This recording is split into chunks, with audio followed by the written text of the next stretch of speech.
жыл гына эшлим инде, 56 жыл китти. Эшим менен стажым. 15 yaşından эшлей башладым. Яшьлинче газетасында. Курьердан башланган едим. Инженер-электронщик булдым инде Каида окуп. И хәзер монда яңа баштан перестройкалар булды бит, шул вакытта монда яңа кайттым. Шуннан бирле верстальщик, дизайнер булып эшлейбез. Мен шөгыльләнәм килгән материалларын җыям. Аларны сканировать итәм, кайбер материалларны, аны төзәтмәләрен төзәтеп бирәм менә кызларга. Зур коллективды белән үзебез күрәсез. Матургала эшлибез. 9 кешеләр эшлибез. Окуллар. Үз эшләрен белә торган кешеләр.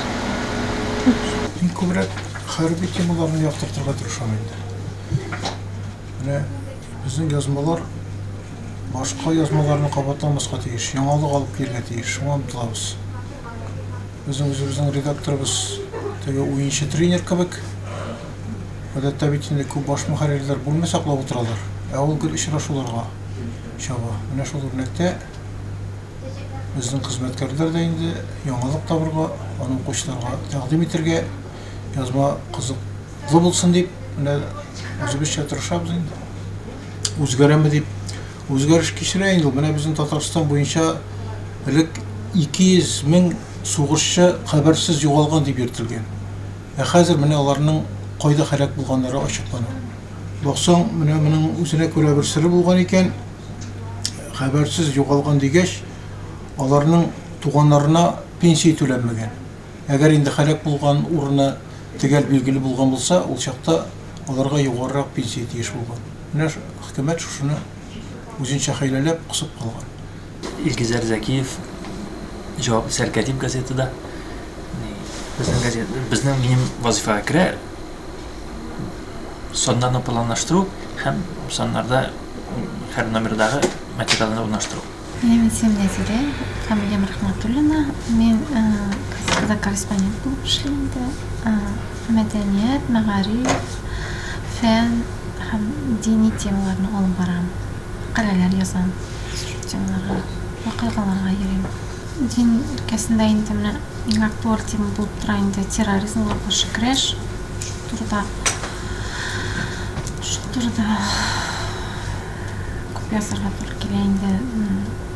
Аннан соң дини назараты безнең шул темага язучы журналистларга дәресләр дә үткәрә, шунда катнашам мин. Мин Сөембикә Кашапова.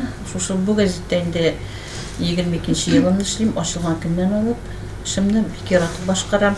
Чөнки яза торган темалар безгә кызыклы, мәдәният, әдәбият, тарих темалары. Баягына барсам да шатланып кайтам. Шушы редакциягә шатланып киләм. Кыскасы безнең чөнки темаларыбыз бик кызыклы. Менә әлегә Оренбург китапханәсе турында, татар китапханәсе турындагы материалны тәмамладым. Яза үзебезгә яңа белемнәр дә өстәлеп куя. Менә шул. Минем исемем Алсу. Фамилиям Айгөл. Тәрҗемәче булып инде 13 елга якын эшлим Мәдәни җәмгыять газетасында. Мин дә шуны бик яратам.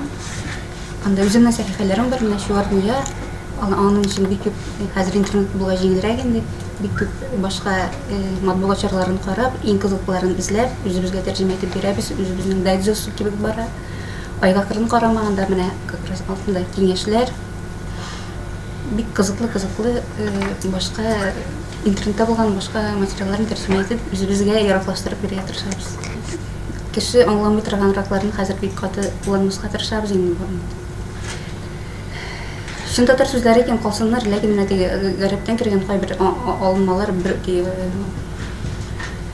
ниндирәк дип әйтә инде менә хәзер нәтиҗәсе булмый. Аңламый торган кеше.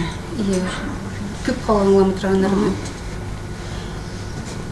Булай безнең газетада бик рус сүзләре күп түгел. Россия катта корректор. Нидән карыйдырык рукопись һәр ул язмалары журналистларның хәзер инде компьютердан керә безгә берләр эшкәртеп бирәләр инде. Менә шул аңлатма ул сүзлекләр инде булай түгел сүзлекләр.